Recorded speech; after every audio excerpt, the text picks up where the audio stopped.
Captain already went ahead of me here.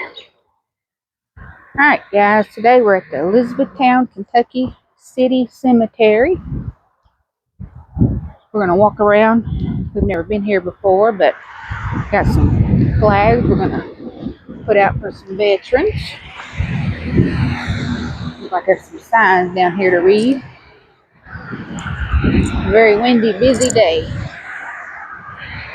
You figured it all out, Captain? Yeah, this is pretty interesting. Oh, let's see. What's this one say here first? Dedicated in memory of our veterans. Laid to rest at Elizabethtown Cemetery. Sorry guys, it's right here next to the road. Fallen but not forgotten. This is the American Legion. July 4th, 1996, when they dedicated this. This is talking about Elizabethtown was founded by 3 forts. And I've been coming. See, there's 4 signs here. We saw this. Yeah. I've been coming here ever since I was a kid, and I didn't even know that. They had 3 forts, and they were a mile apart. Get up here away from the road a little bit. 3 forts, and they were a mile apart, and the forts were to defend against Indians.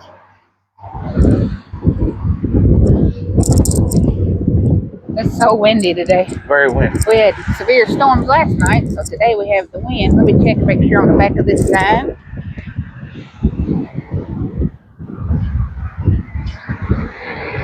It says Elizabethtown began in 1780 when 3 forts were built by Samuel Haycraft Sr., Colonel Andrew Haynes, and Captain Thomas Helm for common defense against the Indians. The forts were 1 mile apart, the only settlements between Falls of Ohio. We know where that's at. We're going to go visit that soon too, the Falls of Ohio and Green River. That's not too far from here. Yeah. Haynes laid out 30 acres for public buildings, and in 1793, then in 1797, the county court established the town named for Haynes' wife.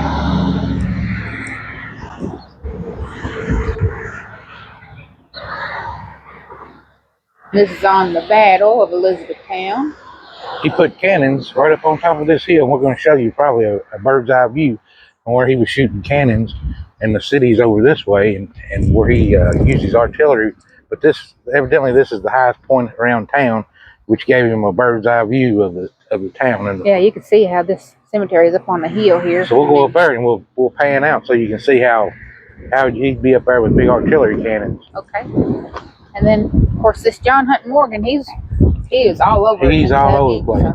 But his main goal when he came here this time was the military was using the L&N Railroad to bring around supplies. Of course, everybody knows the railroad was everything back then. So his objective was to break up the road. So he would blow up trestles. He blew up 2 trestles, one in Shepherdsville, and the other one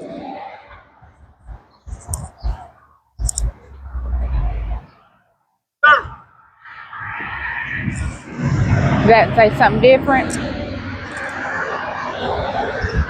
Trying to see where he got the trestles. I just read it. Oh, here it is. Oh, let's go down here. He got one in Mumfordsville. This was his second raid. Yeah, his second raid, he got the one in Mumfordsville, the big old trestle down toward this way, and then the other one is in Shepherdsville, and there's a big railroad system that way. He got a trestle there. So boom, you just broke out. You just tore up. The railroad's not going to bring supplies to your troops now. So right. And that L&N, it went through down there at the what's the Goatman Bridge called? Pope Lick Monster. Yeah, Pope Lick Monster. Does this say the same thing?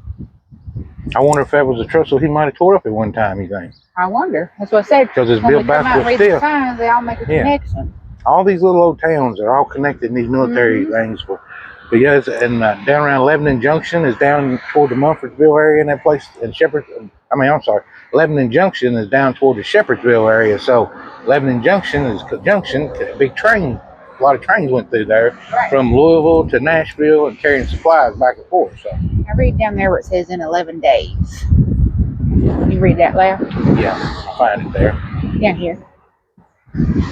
In 11 days, they destroyed $2 million of U.S. property, wrecked the L&N line from Mumfordsville to Shepherdsville. That's where they got the trestles at, and captured, then paroled 1,877 prisoners. We read a lot about Morgan, and he's Morgan's everywhere. Raiders. Yeah, Morgan's Raiders. Yep. Let's see what this one is. This says something on the other side. This is the Julius Rosenwald or Rosenwald. Yep, Rosenwald. Found in 1817 by Booker T. Washington. Disgustes Institute and Julius Rosenwald and Jewish businessman. President of Sears Roebuck. Provided for construction of 158 schools in Kentucky between 1817 and 1832. 1917, yeah, 19. I'm sorry. To offer quality education to the African Americans.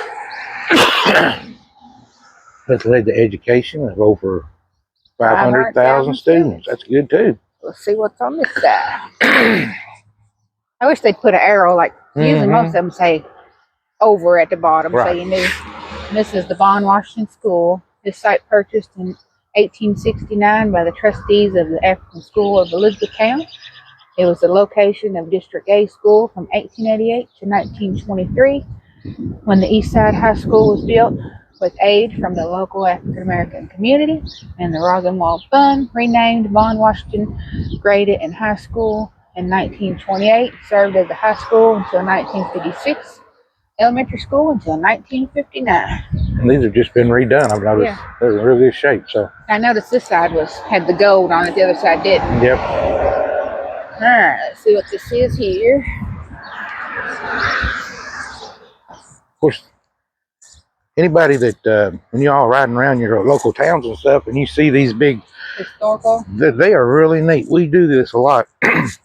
You see them every day, and you'd be surprised. Like we found one on the side of the road, and come to find out, it's out in the middle of nowhere. There was a humongous fort there. Remember the one in Bloomfield? Yeah. You know, and we had no idea. We'd go by it all the time, and it had one of the most significant points of the war down in this area. Oh, you're talking about where the Duncan plantation is? Yeah. Yes, I did a video on that, but I want to go back and do that cemetery. And we've been by that sign 1,000 times. Yes. And I actually was able to tie in together that, like you said, it involved the war and the shooting.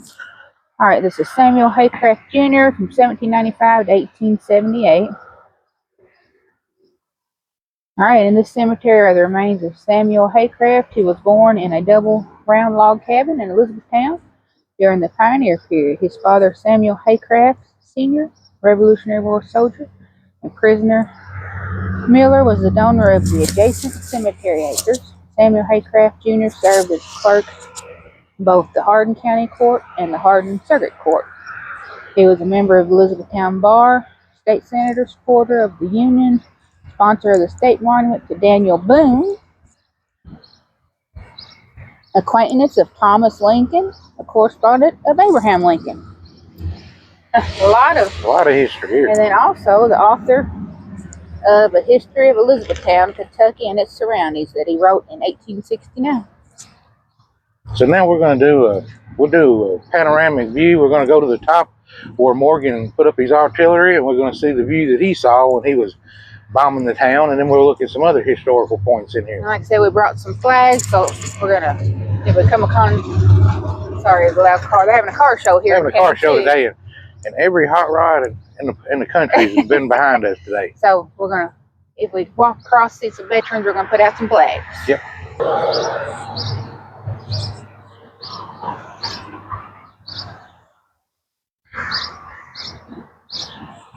Oh, this is a time capsule. Oh, yeah.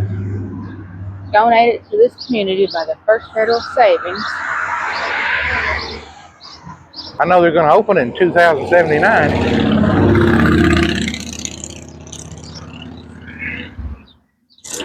All right.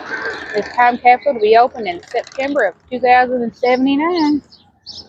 Wonder what's in there. Okay, it's established in 1807 as part of a gift of land by Samuel Haycraft Sr. The Severns Valley Baptist Church became the city cemetery in 1845. And now it's on the National Registry of Historic Places. That's cool.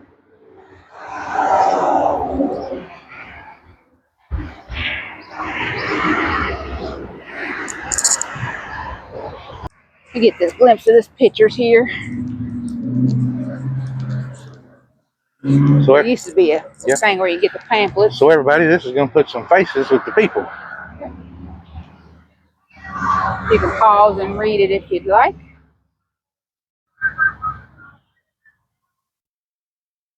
Now back then, when you took a picture like this, that was a big deal back then, because that that was one of the greatest things ever. Because, and if you notice, everybody has a special stance, and they don't smile. Have you noticed that? Yeah. Sometimes he had a little smile, a little smirk. Yeah, but you won't see that.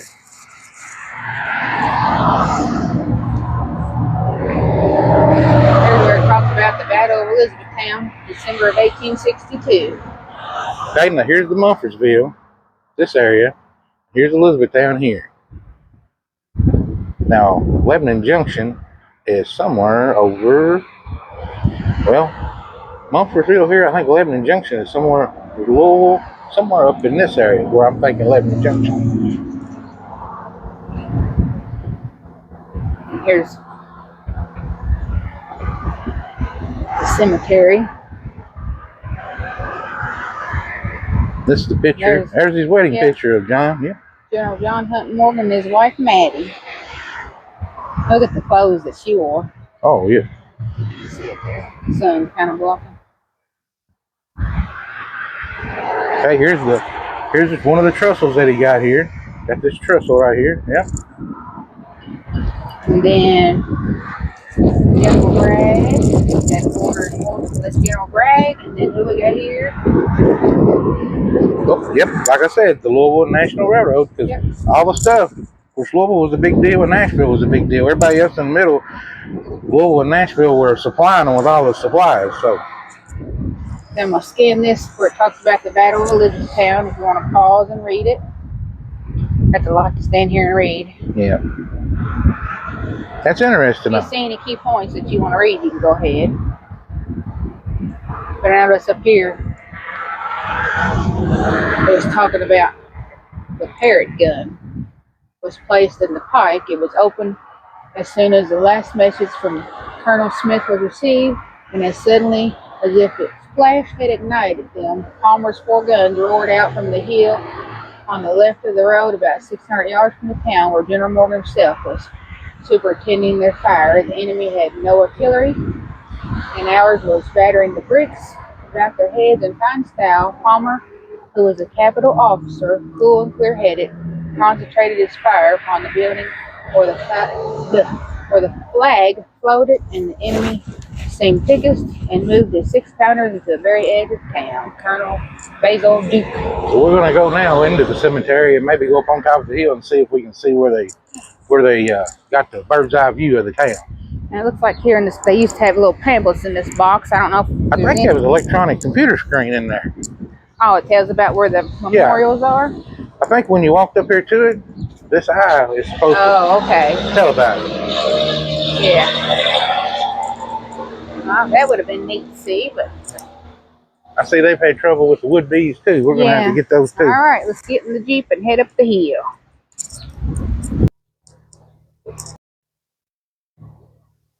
As you can see, we're on the lowest level, but that goes up on top of the hill there. I bet he was up there where those trees are. Mm-hmm.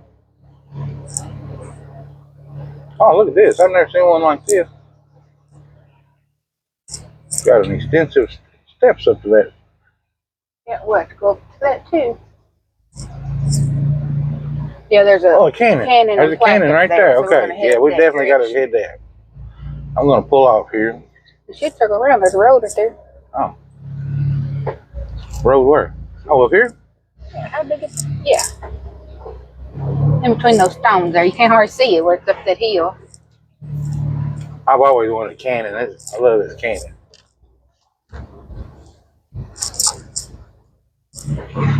Good Lord, this is steep. All right, here we go. Veteran stone right now sticking out right there. I'll get in a minute. Good thing we brought the old Jeeper today. I mean, on this phone, it doesn't look like it, but that's just straight up the hill. Straight up. All right, I'm coming across. Oh, it goes way back there. Huh? Oh, yeah. We're going to be here for a little while. This is one of them where it's going to take 2 days to explore. I don't just go in and drive the cemetery when they're this big. I like to get out and look and read. And... Right. All right.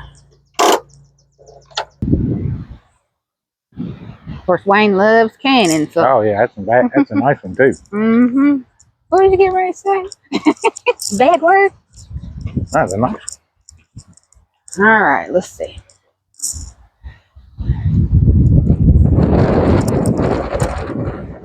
See, I don't like when they don't come out and fix the signs. See, the pictures are. Mm-hmm. Yeah, they're faded off. All right, here. There's talking about the cannon, and then here's a list of all the names. This is what they call a 10-pounder parrot rifle. Well, that's what I was reading about down there. Yep. Now, I would have thought it would have been way up on this ridge, but then again, that ridge might have been a big forest back then. Right. All right, it says this section of the Elizabethtown City Cemetery, known as the Confederate Place, honors the sacrifices of the Hardin County men who served in the war between the states of 1861 to 1865. A granite monument honoring the soldiers from Hardin County who fought for the Confederacy was erected in 1999 by the Sons of Confederate Veterans. The stones erected in this section are either for those soldiers buried in the unknown graves within the cemetery or noted in memory for those whose remains were never recovered from the battlefield where they fell.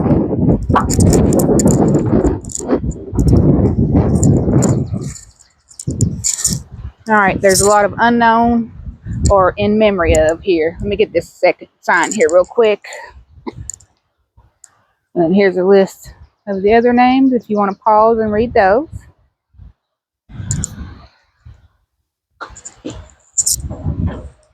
Wayne's already up here on the cannon. Captain, what are you doing? I need this bad. This is nice. Wayne's always wanted to get a canyon to put in our yard. Loading her Look up. how wide the tires are. Yeah. Oh, you imagine how heavy this thing is? Load it up, Captain. Oh. Fire it on. Let me get out front of it first. Oh, that's a nice cannon. That's super.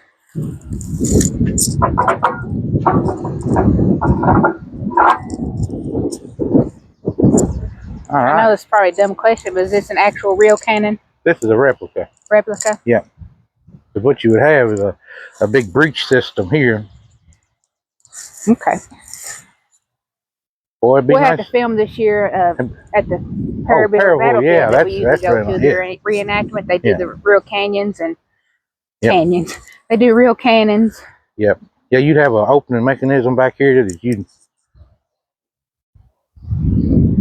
Well, I don't know though. I'm thinking artillery shells.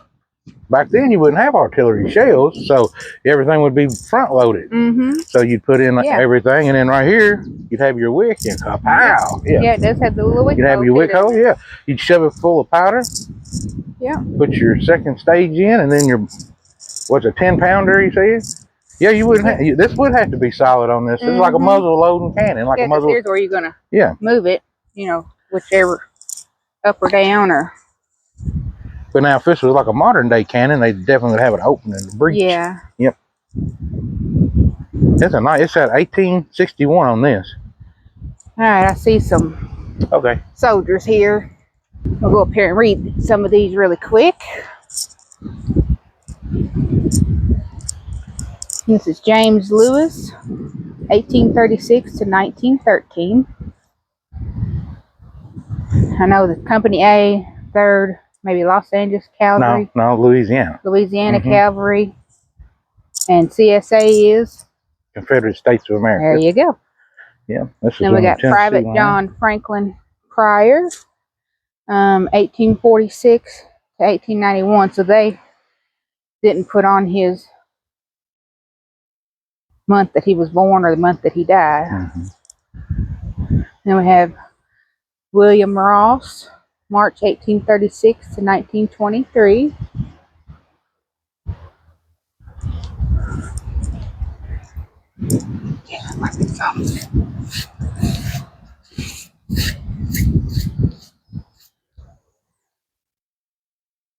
says, lest we forget those Confederate soldiers of Hardin County, 1861 to 1865, erected in 1999. General Ben Hardin Helm, captain of 1703, established 1995 in memory of Martin Hardin, Copper Camp, number 561. And I'll get these little, here we have James Rain, and of course his is unknown at the bottom, birth or death date. So that means he's one that's missing. He was in the Texas Infantry, yep. Unknown missing. Oh, here's an unknown soldier here.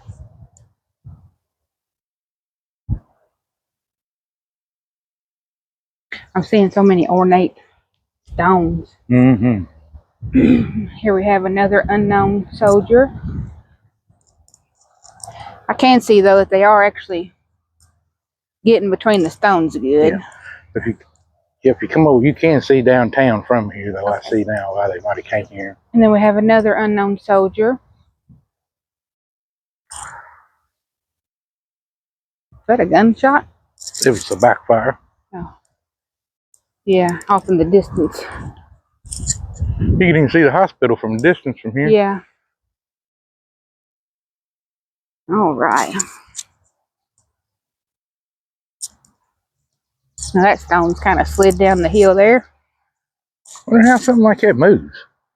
Think they hit it with a mower or something? I bet. Because, well, look. They're not even in a straight row.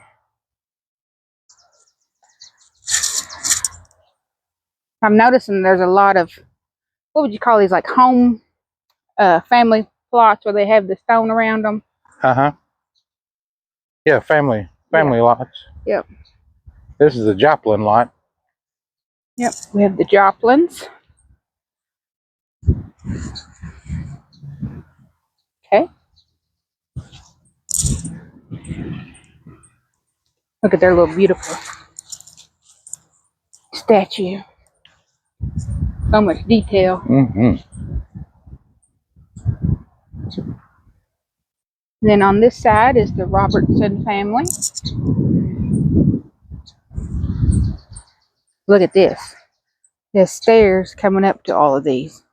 I'm seeing some doctor symbols too here. So let me see if I can get over in there.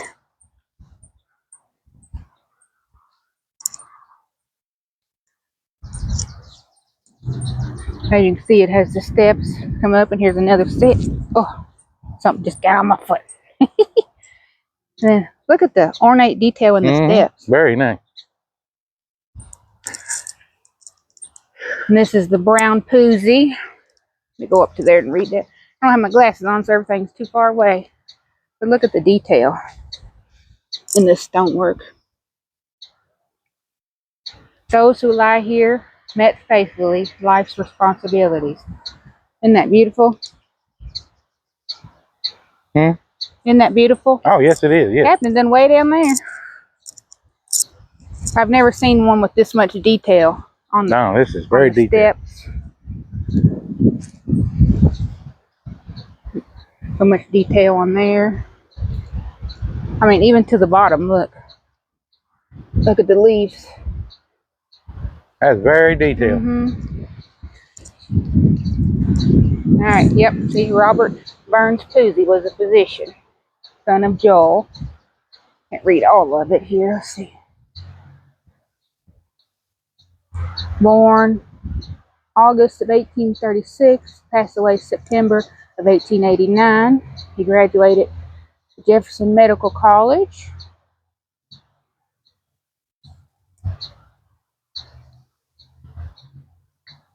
I mean, the detail of the leaves. Then we have Mrs. Robert Poozy. So he's got the medical, and she's got the little leaves. She passed May of 1922.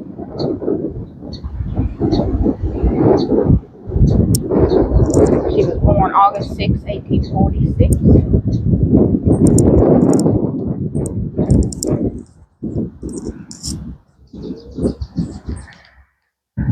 And Brown Pusey, physician of Chicago. Huh, his first name was Brown, right? Or is that the... Yeah, okay, let me reread this. They have Brown Pusey. They celebrate a lot of... Physician of Chicago, son of Robert. So his first name was Brown. Well, I know that this family is very prominent down here because they have, remember we see them even at the Christmas in the park lights, and everything like that. They have a big They put out a decoration. Yeah. Born December 1869, and he passed away in Chicago July 4th of 1953. He was an officer, Medical Corps, United States Navy. Okay. The family of doctors. A kind and generous man, an able and honest physician. Well, what stood out to me when I come over here was these little stickers, where it says U.S. Veteran. Oh, yeah. So, do you have a flag? Mm-hmm. I seen 2 stickers here. So, Mr. Brown Pusey, you have been remembered. And we have William Allen Pusey. He's a physician of Chicago. He was born 1865. He also died in Chicago in 1940. So they passed in Chicago, but they came back here. Yeah. So he was president of American Dermatology School. Well. Or Association. President of the American Medical Association. One who found this world good. I was trying to see here. See, they has a sticker, but I'm not reading it.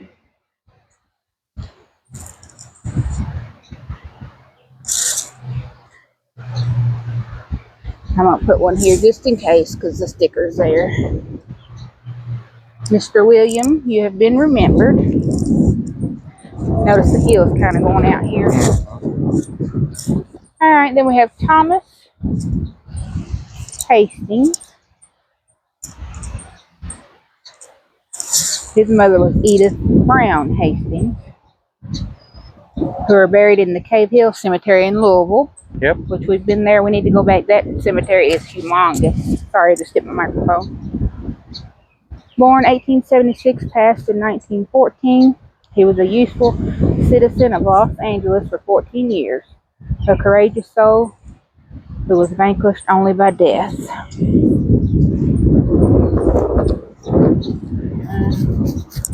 See if I can at least get the name.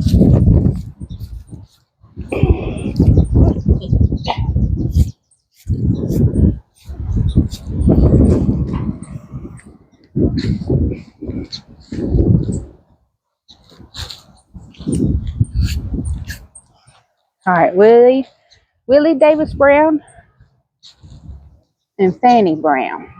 He was born 1852, passed in 1859. So it's children. And then Fanny was born in 1856 and died in 1859. So he was 7.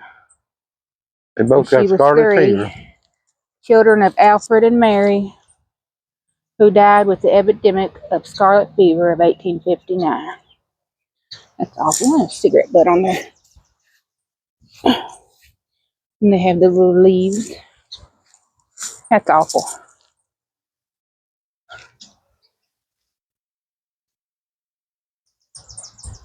And we have some more of the Browns.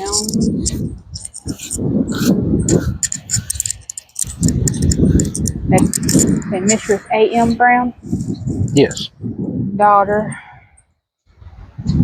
Let's say Davis and Edith Catlin Stone. Born near Bloomfield, May 1820, died in Elizabethtown, 1900. Married to A.M. Brown, July 10th, 1844. A resident of Elizabethtown for 56 years. One whose fine spirit lives. Life. One whose fine lives. Spirit's life's trials could not dampen. Could not dampen. That's a neat saying there. And then just think, I mean, that's just we know exactly where that little town is, Bloomfield. Well, I'm noticing too, like this one up here, they're starting to get holes under them, and here they put some bricks under this one. Mm-hmm. They need to fix those. This is Alfred Brown. He was a lawyer. Let's see, he was born in 1811, passed in 1903. They all have little sayings at the bottom. A man who saw life with wisdom and imagination, and who in all of its relations was kind, generous, and just. That's a good saying. So they buried the two children together. Yep. Right.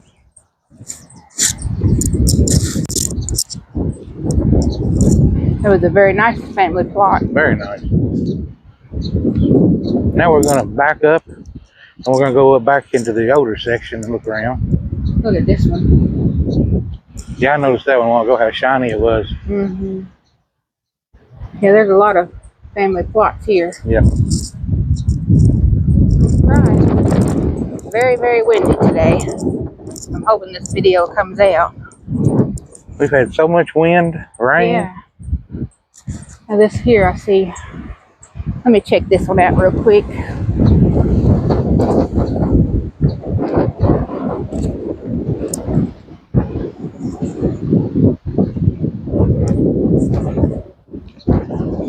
And that one just has initials. I'm gonna lay that up here. There we go.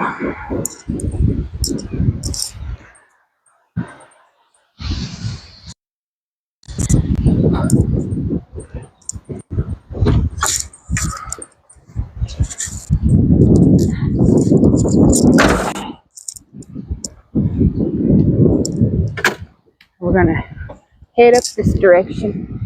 All right. Once I get home, I'm gonna look up, see how many memorials are actually here. So this is huge. And it's clear up there. Does this road go up that way? I'm not sure. I've never been here. All right, I'll go up there and see. I'm assuming any road it should have a turnaround. Here, my drink is taken.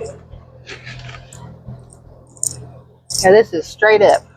And this is where I would put my cannon, up here. Yeah. But then again, so you can see how far out it goes.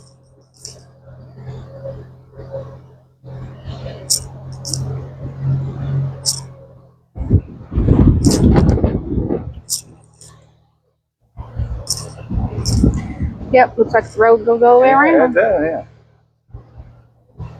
Cemetery's fenced off too. Yeah. Can you imagine this would be a good place to walk every day for exercise? Yeah.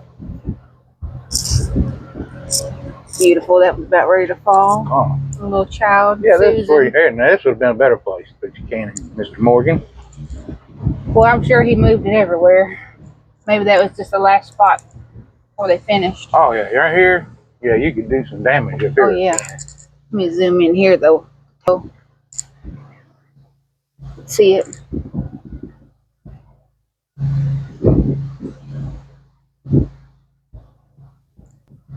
All right, I'm going to head to the back and then circle back around. Okay. There's some Talbots. That's a name in Bardstown. Yep. Got all kinds of different roads here. Yeah. Here's an old side over here we'll look at too. Look, somebody's tore the gates. Kind of zoom you. I don't want to keep another older section. I like this little road split right up. Look at the little bitty one. It broke. It's broke, yeah.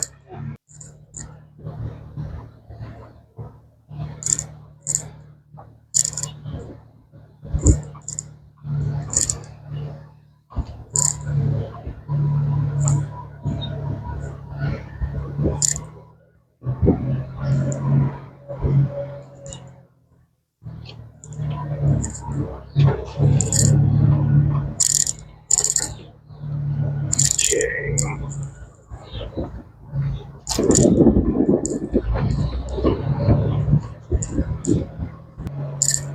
Yeah, after we leave here, we're going to go to Hobby Lobby and get some more flags. Got Memorial Day coming up, so we're starting kind of early.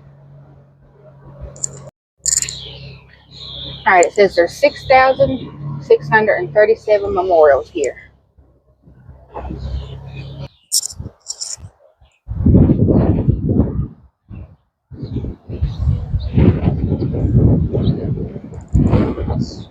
Daphne, don't want to move your angel.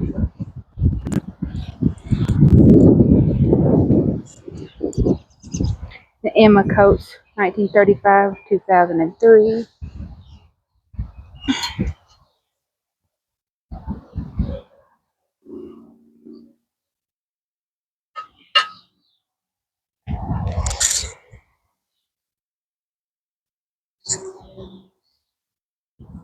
This is Louis French, he's private of the U.S. Army, May 1907 to November 2001. Mr. French, you have been remembered, and we thank you for your service.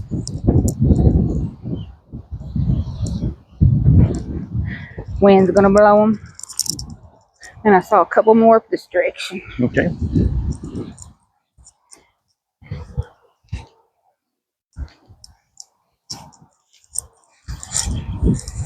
I don't know if that's a stone too there. Right. We have Joseph Hawthorne.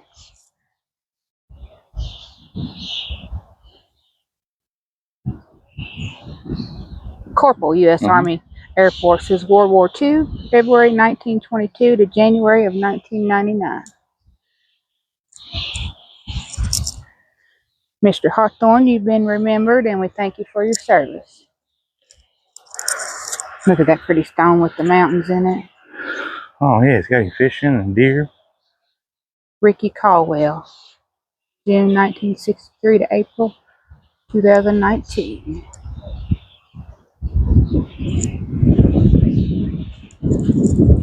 Some of these are a little newer, some are kind of for the family's privacy. I try to go around. Now here we have, somehow, okay, this is his footstone for up here. I'm gonna film back here. Step over.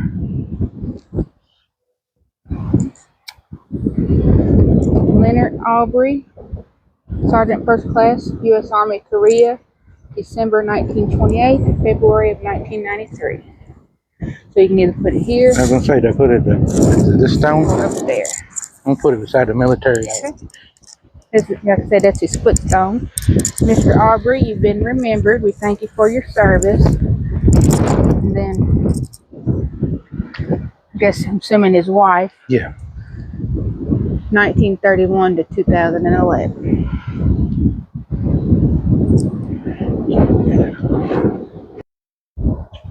Then we have Thomas Allen Hackett, Private, U.S. Army, World War II, July 1923, November of 1994.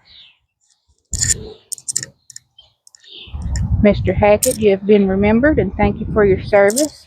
And then here is their stone with his wife, Pauline, May of 1935 to March of 2013.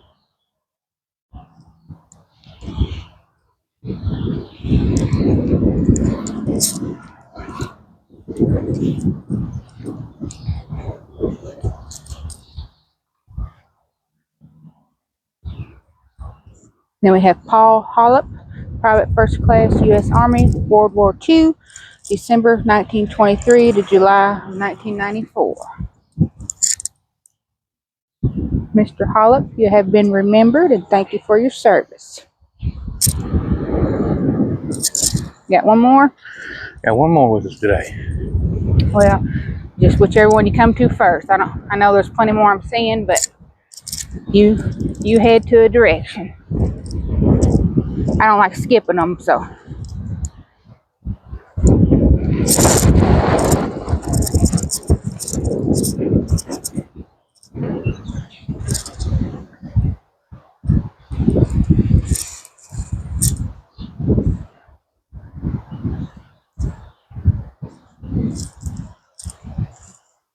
find you one. Mm-hmm.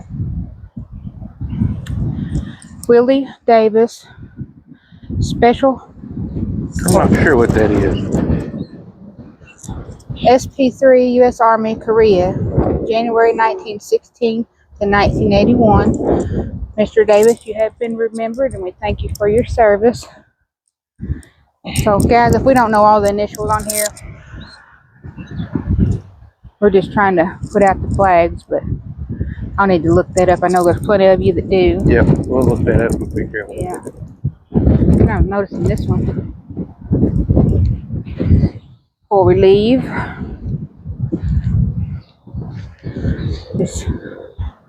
they must have had like some pictures or something.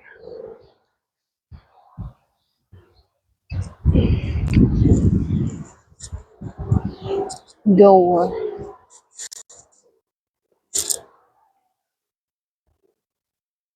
Raymond Sr., Carolyn Ruth.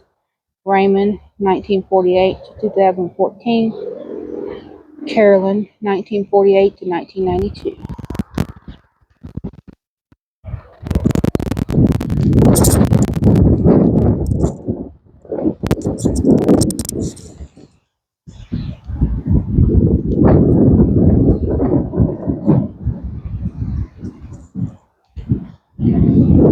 See, like this one, no longer legible.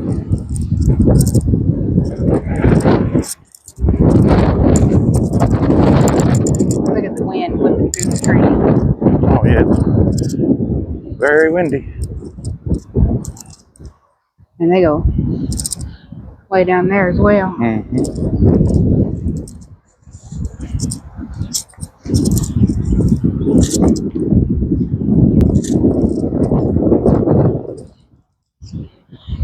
See how that, I don't know if you can tell here, but see how the hill comes up right there? Yeah. In the cemetery? Oh, yeah, it does, yeah. I mean, you can see from this point here, you can see all the way to the interstate over there. Yeah. I don't know if they can see it from my phone. This is definitely a military standpoint, you know. Oh, yeah.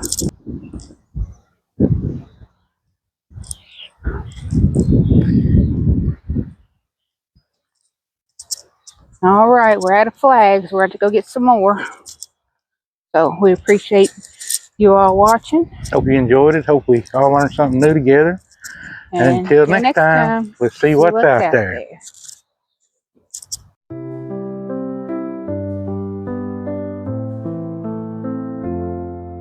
A life that burned so brightly, a heart that gave so much, a soul that lifted others with a simple, gentle touch. The world is dimmer now without your guiding light, but the love you left behind still carries through the night. You're gone but not forgotten, your spirit lingers on. In every life you touched, the effect is strong.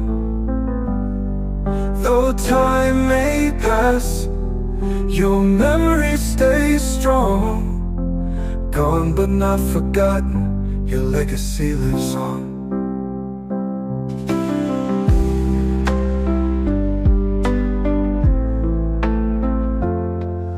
You taught us how to live with kindness in your eyes, a legacy of courage that time cannot disguise. The wisdom in your footsteps, the strength within your grace, will live inside the hearts of those who carry on your pace. You're gone but not forgotten, your spirit lingers on. In every life you touched, the effect is strong. Though time may pass, your memory stays strong. Gone but not forgotten, your legacy lives on.